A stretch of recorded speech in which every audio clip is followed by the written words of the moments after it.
Selamat pagi, saya perwakilan dari guru yang ada di Desa Sidoasri. Pada kesempatan kali ini saya akan menjelaskan atau memaparkan tentang pendidikan di era pandemi COVID-19 ini.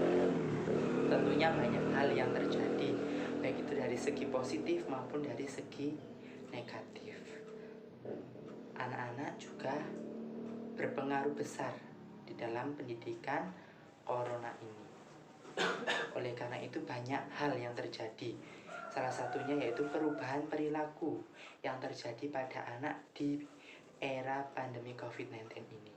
Karena pembelajaran dilakukan secara daring dan tidak tatap muka. Salah satu media IT yang bisa digunakan atau dimanfaatkan anak saat ini untuk belajar yaitu adalah salah satunya HP atau smartphone. Tentunya dari HP atau smartphone ini banyak perubahan yang membawa dampak negatif atau positif bagi anak atau peserta didik. Oleh karena itu sangat dikatakan bahwa smartphone itu sangat terkesan tergantung di dalam pendidikan. Karena itu kami selaku guru meminta atau memohon kepada orang tua untuk selalu mengawasi, mendampingi anak pada saat pembelajaran.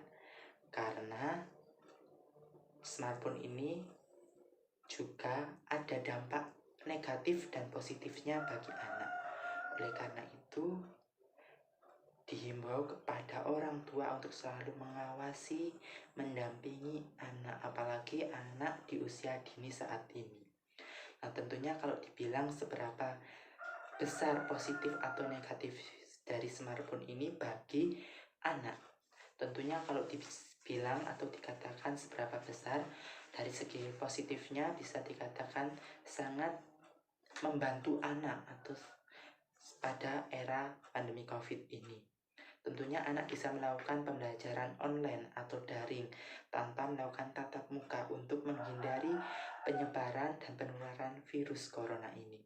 Kalau dibilang secara negatif, dampaknya juga ada. Oleh karena itu kami juga menghimbau orang tua untuk selalu mengawasi, mendampingi anak, karena pada smartphone saat ini sering juga muncul iklan-iklan yang tidak berkenan atau tidak selayaknya untuk anak-anak. Oleh karena itu smartphone juga ada dampak positif dan negatifnya bagi anak. Contoh konkretnya smartphone sangat bermanfaat bagi anak saat ini, yaitu karena pendidikan saat ini pembelajaran dilakukan secara daring, maka anak-anak mempunyai smartphone yang bisa digunakan sebagai media atau sebagai penghubung antara guru dan siswa. Oleh karena itu antara guru dan siswa harus mempunyai HP, salah satunya seperti itu.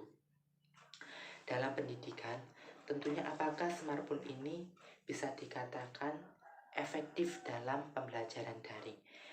Salah satu yang terjadi di desa ini, di pendidikan ini, pembelajaran dilakukan secara daring dan tidak tatap muka selama beberapa bulan ini. Oleh karena itu, smartphone bisa dikatakan efektif dalam pembelajaran karena bisa digunakan pembelajaran melalui WA, Zoom, dan lain sebagainya yang bisa menghubungkan antara guru dan orang tua. Jadi pembelajaran kita meskipun tidak tatap muka, tapi kita bisa melakukan pembelajaran dengan daring secara efektif. Tentunya di dalam beberapa siswa, hampir 225 siswa, hanya 1-2 siswa yang tidak mempunyai HP. Karena dari beberapa keluarga, karena di sini keluarga juga tidak sama, ada yang ekonominya sedang dan menengah ke atas. Jadi dari keluarga prasejahtera ini sangat mengupayakan ada anaknya yang dibelikan HP dataan pada saat pandemi COVID ini supaya anaknya bisa melakukan pembelajaran secara daring di rumah dan tidak menumpang di temannya.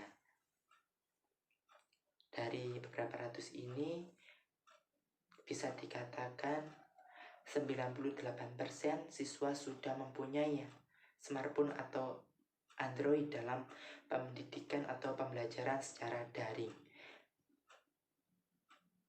Sekian yang dapat saya sampaikan. Mungkin ada salah kata atau tutur kata yang kurang berkenan. Saya minta maaf sebesar-besarnya. Terima kasih.